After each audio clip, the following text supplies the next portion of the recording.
E aí pessoal, beleza? Esse não é meu canal principal, você vai ver só um trecho de alguma conversa que eu tive com as pessoas. Mas isso não quer dizer que você não pode dar um joinha aqui e se inscrever nesse canal de cortes para você ter sempre acesso a novidades aí de uma forma bem resumida, tá? Se você quiser o papo completo, cola lá no meu canal, youtube.com/NinoDenani.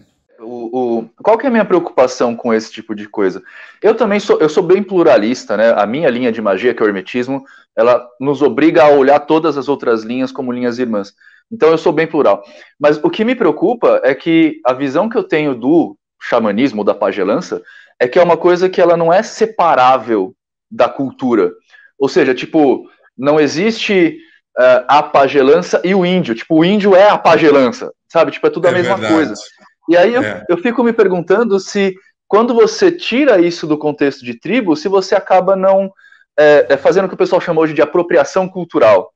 Né? Você pega isso para vender um produto. Você percebe desse jeito ou eu estou exagerando? Eu posso estar exagerando também. É assim, Nino, vamos colocar o seguinte: as pagelanças, os ritos dos pajés, os ritos, as ações, os recursos que os pajés usam dentro de comunidades, realmente eles estão intrínsecos àquele modo de vida. Quando você tira dependendo de como você faz isso, você pode criar assim, uma certa folclorização ou você cria um arremedo que às vezes não dá certo, né? Quando você tira e descontextualiza, existe um risco aí. Então, e isso ocorre, né?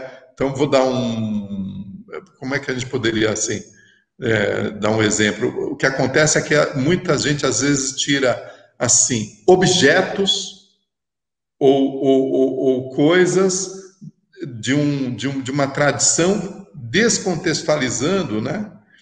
E fica chamando aquela técnica específica, ou aquele jeito de usar. Então, vou dar um exemplo aqui. Os pajés Guarani usam muito o cachimbo para curar, né? O petenguá, né? Mas esse petenguá está dentro de um contexto ali ritualístico e dentro de um contexto cultural, a qual, enfim, quando ele usa, ele está dentro de todo aquele... Ele é um pequeno recorte dentro de uma coisa enorme, né? Dentro de uma coisa enorme, está ligado. Aí quando você tira esse recorte fora e usa lá o petenguá e sai baforando ali, sem... Então, realmente, isso pode ter não só uma perda de sentido, né, do original, mas como também uma distorção, né? Entendi. E isso, infelizmente, acontece bastante, assim, né? E aí causa uma... né? Às vezes as pessoas... Eu vou dar um outro exemplo, né? Tem um povo na Amazônia chamado Catuquina.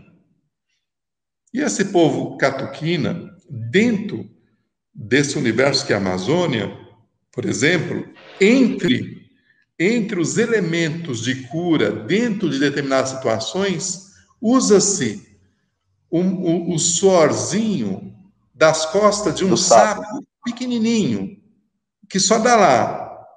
E raspa-se aquele suorzinho, né?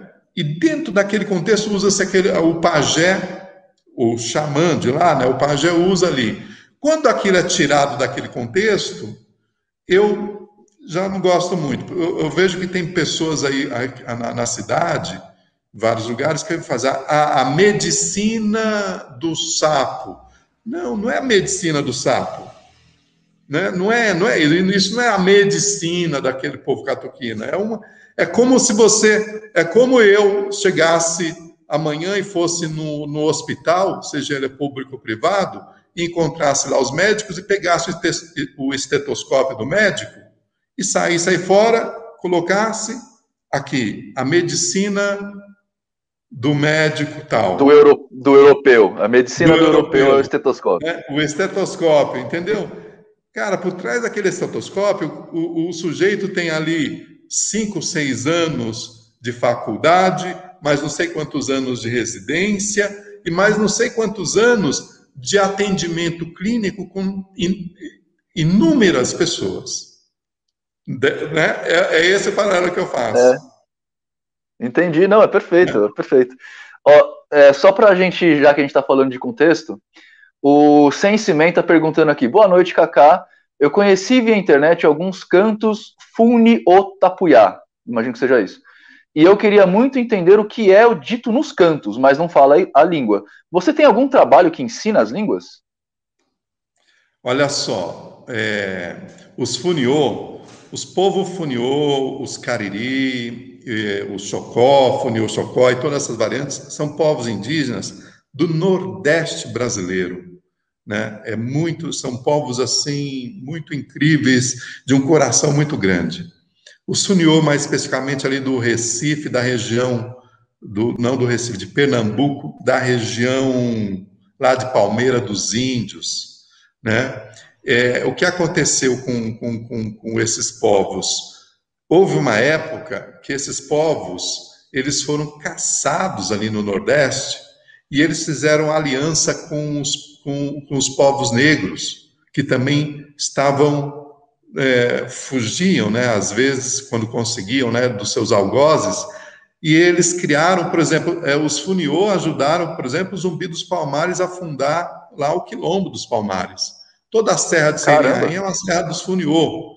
Então, com o passar do tempo e com o ataque do colonizador, eles foram perdendo um pouco assim a tradição da língua. E nos anos 80 começaram a fazer o resgate, a restauração da sua língua.